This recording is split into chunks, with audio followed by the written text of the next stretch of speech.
Hello viewers, আজকে আমি চাঁদপুর থেকে ঢাকা লঞ্চে করে যাব এবং সামনের এই বগদাদিয়া ৭ লঞ্চটি করে আমরা ঢাকায় যাব। এটা আর ১০ মিনিটের ভেতরে ছেড়ে দিবে। তো আমরা ভেতরে গিয়ে দেখি। লঞ্চ জার্নির একটা মজা হচ্ছে যে একদম হেঁটে চলে পুরো লঞ্চ ঘুরে বেড়ানো যায়। পুরো জার্নিতে খুবই আনন্দ লাগে।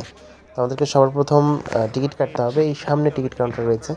প্রচণ্ড পরিমাণ ভিড় দেখা যাচ্ছে। ভিড়ের মধ্যে কতক্ষণ লাগে কে জানে।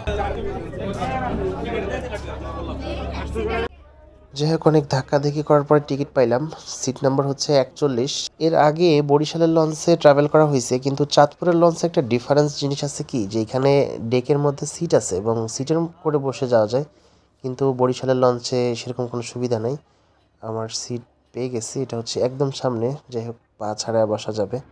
একদম কাটায় কাটায় ৫টা বাজে লঞ্চ ছাড়ছে, তো ৮টা ১৫ নাগাদ আমরা ঢাকায় পৌঁছে যাব।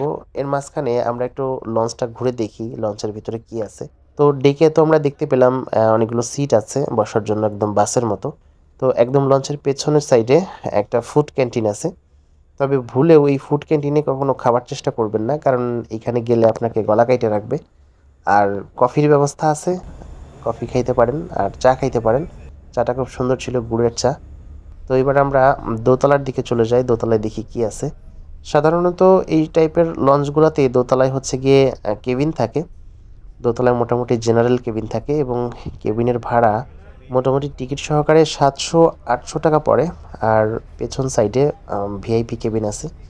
দোতলার উপরে ৩ তলার দিকে ভিআইপি কেবিন আছে। এগুলোতে হয়তো আপনার একক যাত্রায় ২-৩ ঘন্টার যাত্রায় আপনাকে হয়তো ১৫০০ টাকা গুনতে হতে পারে। পাশাপাশি আপনি চাইলে এখানে খেতেও পারবেন। এখানে ক্যান্টিনের ব্যবস্থা আছে। সব ধরনের খাবার এখানে পাওয়া যায়। ভাত, মাংস, মাছ, মুরগি সবই পাবেন এখানে। মোটামুটি পুরো লঞ্চটা ঘুরে দেখলাম। বরিশালের যে লঞ্চগুলো থাকে সেটার থেকে একটু ছোট এবং যেহেতু এটা চাঁদপুর ঢাকাগামী লঞ্চ, সেহেতু এটার ভিতরে তেমন বিশেষ কিছু নাই।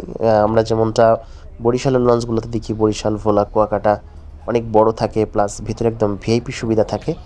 তো যাই হোক, পুরো দোতলা ৩ তলা তো ঘুরে দেখলেন আপনারা। আর ডেকের সামনে এরকম যাত্রীরা দুই পাশে বসে থাকে। আর এটা হচ্ছে একদম সামনের সাইড এবং পুরা ডেকের ভিতরে বেশিরভাগ মানুষ এরকমভাবে বসে থাকে, যেহেতু শর্ট জার্নি। তো যাই হোক, মোটামুটি ৮টা ১৫ নাগাদ আমরা ঢাকার সদরঘাটে পৌঁছে গেলাম। তো যখন আমরা বের হওয়ার সময়ে কিন্তু একদম প্রচণ্ড পরিমাণ ভিড় ছিল। সব মিলিয়ে ৩ ঘন্টার এই শর্ট জার্নিটা খুবই ভালো ছিল। পথে যদি কখনো লঞ্চ জার্নি পড়ে তাহলে আমি এটাকে কখনো মিস করি না, কারণ এটাতে এসে খুবই আরাম। যারা চাঁদপুর থেকে ঢাকা আসতে চান তারা লঞ্চে করে আসতে পারেন।